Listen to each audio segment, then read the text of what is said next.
Right. Now, presidents from the Great Lakes region met in Uganda in a fresh bid to broker a deal to end the fighting in the resource-rich eastern end of the Democratic Republic of the Congo. The UN Special Envoy, Mary Robinson, and African Union Commission Chief Nkosazana Dlamini-Zuma also attended the meeting to push leaders to revive a stalled peace process. Now, the meeting of the 11-member International Conference on the Great Lakes region comes amid a recent upsurge in violence in the eastern end of the DRC. Congolese troops, backed by a special United Nations intervention brigade, launched a fresh assault against the M23 rebels in the turbulent North Kivu province late last month. Now, in the past, conflict in this fertile region has sucked in regional powers. Both Uganda and Rwanda, for example, have been accused of backing the M23 rebels. Claims, however, which both of them do deny. Now, talks between the M23 and Kinshasa began last year, but they broke down in May, despite promises that they would resume. Little headway so far has been made. Leaders from the Great Lakes gathered in Kampala to tackle one of the region's greatest problems, the DRC's M23 rebellion. The recent flare-up in fighting prompted Yoweri Museveni to call this meeting. Among those present, Congolese leader Joseph Kabila and Rwanda's Paul Kagame.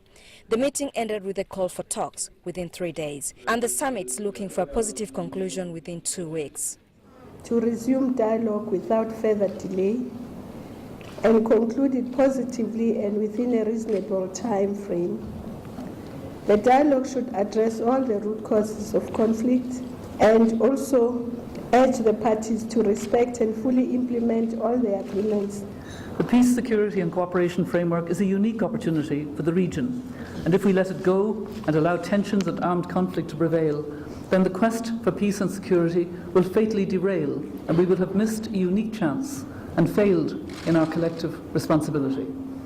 All 5 of us, as envoys and representatives, are in full agreement on the way forward in dealing with the Kampala dialogue. There is much support in the region for a dialogue to end the Congo crisis, but the restoration of peace will depend on the upcoming talks. The M23 says it will take part, provided deep-seated causes of the conflict are addressed. The rebellion started early last year, amid claims that Kinshasa had reneged on promises made to former rebels when they were integrated into the army. A spokesman for Joseph Kabila's government has cautiously welcomed the M23's undertaking, but one Congolese official, speaking anonymously, said its forces would continue fighting and that could jeopardize any talks. Isabel Nakiria, CCTV, Kampala.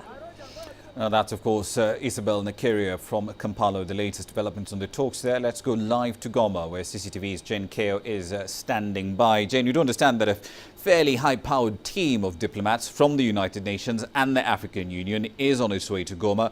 Who's in the team and what is their agenda there?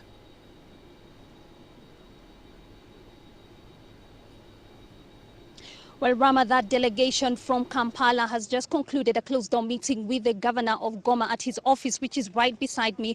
And the delegation is actually headed by Mary Robinson, the special envoy to the Great Lakes region, with her are EU, the US, and African Union special envoys. Now, they say they're basically back here in Goma. Mary Robinson was here on Monday. Now, she says she and the others are basically here to sort of give a status report on the outcome of those talks in Kampala, which have actually called for a return to the negotiating table between the government and the M23 rebels. Now, they say they are here to convince the masses, to convince the people to welcome this initiative. Of course, many people have been against the talks, and one of those people has been the governor of Goma, who's been vocal and publicly denouncing the talks with the M23 rebels. Now, the delegation will also be meeting with the civil society members. Rama?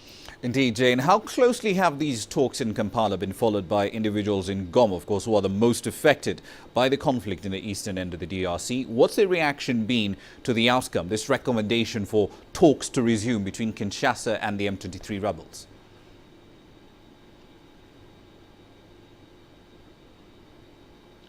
Well, Rama, the talks have been so closely monitored. In fact, this has been the topic of discussion in the local media, the radio and the television. And the general feeling we're getting is that the people here are basically against the talks. They simply see them as a waste of time. Most of them have been urging their government not to return to those talks.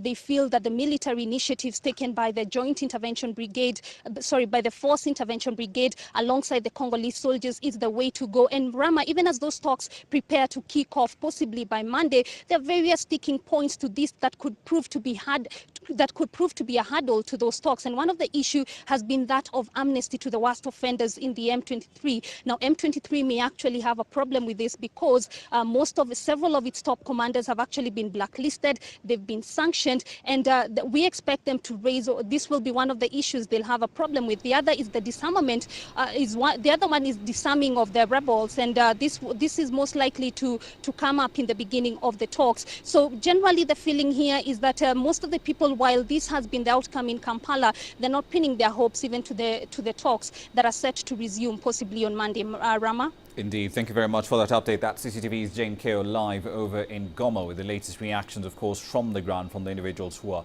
most affected by the developments over in the violence, of course, that's been racking through the eastern end of the DRC. Let's move on to West Africa now. Mali's new head of state has named Umar Tatam Lee, a senior official from the West African Regional Central Bank, as his first prime minister. Now, that's according to a statement read out on state television on Thursday.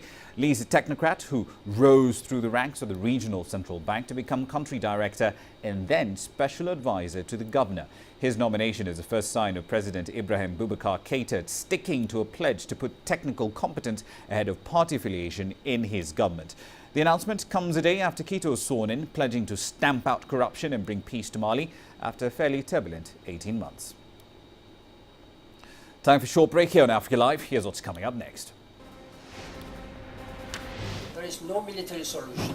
There is only a political solution which can bring peace and end this bloodshed right now. The UN chief steps up diplomatic offensive to end the crisis in Syria at the G20 summit.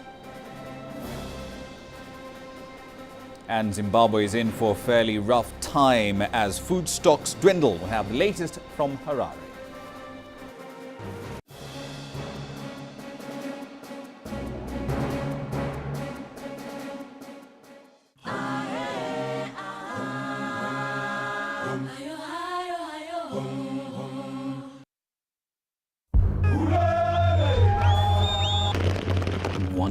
After the deadly Marikana shootings.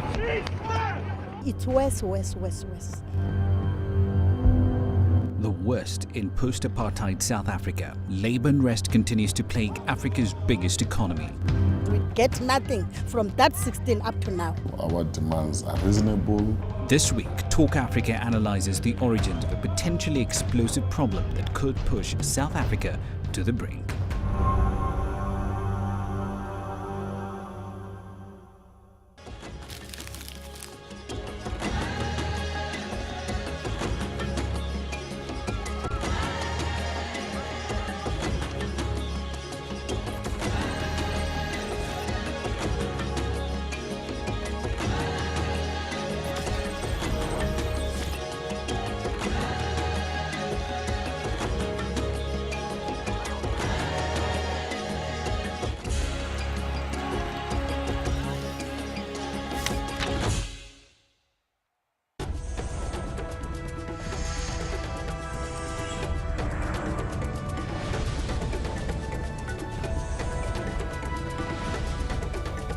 Welcome back. Now, with Syria seeming to trump all the other issues at the G20 summit currently taking place in St. Petersburg in Russia, the UN Secretary General is taking advantage of the fact that he has several world leaders in one place. He met officials from various governments on the sidelines of the G20 meeting and briefed them on the situation in Syria during a working dinner on Thursday. With the details, here's CCTV's Stephen Fee from New York. The Secretary General arrived at the G20 summit in St. Petersburg on Thursday with a message. There is no military solution to Syria's ongoing conflict. The current situation caused by the allegation of chemical weapon use and deteriorating humanitarian situation in Syria urgently require world leaders to focus their political will to address this issue. The U.S. and Russia in particular have been at odds over Syria, deadlocking the UN Security Council. Speaking to reporters, the U.S. ambassador to the UN said the Security Council system was not functioning as designed. Instead, the system has protected the prerogatives of Russia, the patron of a regime that would brazenly stage the world's largest chemical weapons attack in a quarter century, while chemical weapons inspectors sent by the United Nations were just across town. Russia, along with China, has used its veto power in the UN Security Council 3 times to block resolutions meant to condemn the Syrian government. But as the U.S. considers military action, China's government again urged caution. Unilateral military action will violate international law and principles of international relations, complicate the Syrian issue, and bring more turmoil to the Middle East. Meanwhile, in Syria, amateur video showed heavy artillery fire, and the UN's top humanitarian official said continued fighting has trapped civilians caught in the middle. I'm here to look at the overall humanitarian effort. I'm extremely concerned that the situation on the ground is becoming worse. The UN has raised $1.5 billion to fund relief efforts, but says at least $5 billion is needed. More than 2 million people have fled the country since the war began in March of 2011. The UN's concern is that an already grim civil war in Syria spins out into a wider regional conflict. That's why on Wednesday, UN officials met with regional leaders to appeal for international assistance in coping with Syria's ongoing refugee crisis. And they appealed to the international community to overcome their differences to help stop the fighting in Syria. Stephen Fee, CCTV, at the United Nations in New York. Back in Africa, Nigeria's head of state, Goodluck Jonathan, is currently on the second day of a 3-day official visit to Kenya. On Friday morning, he signed several bilateral agreements with his Kenyan counterpart, Uhuru Kenyatta. The Nigerian president also visited the Jomo Kenyatta Mausoleum to pay his respects to Kenya's founding father. The two presidents have been invited for an informal sitting of parliament as well. Goodluck's visit to Kenya is aimed at boosting business relations and establishing new ones between these two economies. Let's head south now. The World Food Programme says Zimbabwe faces its worst food shortage in 4 years. That latest shortage is due to a nasty combination of bad weather, high seed and fertilizer costs and projections that food prices will go up, primarily because of a poor maize harvest. CCTV's Wazir Hamsin has the details. Many districts, particularly in the south, harvested very little, and people are already trying to stretch out their dwindling food stocks. Victoria Kavanagh, spokesperson for WFP in Zimbabwe, said over 2 million people would be adversely affected.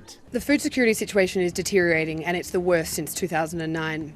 The Zimbabwe Vulnerability Assessment Committee, ZIMVAC, Rural Livelihood Report estimates that 2.2 million people, that's 1 in 4 of the rural population, will be needing food assistance in the pre-harvest period early next year. However, the next crop harvest is only expected in March 2014. WFP said before that it will be working with the government and other organizations for food assistance, including the provision of regionally procured cereals, as well as imported vegetable oil and pulses. Cash transfers will be used in selected areas to support local markets, and distribution will be gradually increased from October. But the assistance would only stretch to about a fifth of Zimbabwe's 13 million people. The 2012-2013 growing season was worse.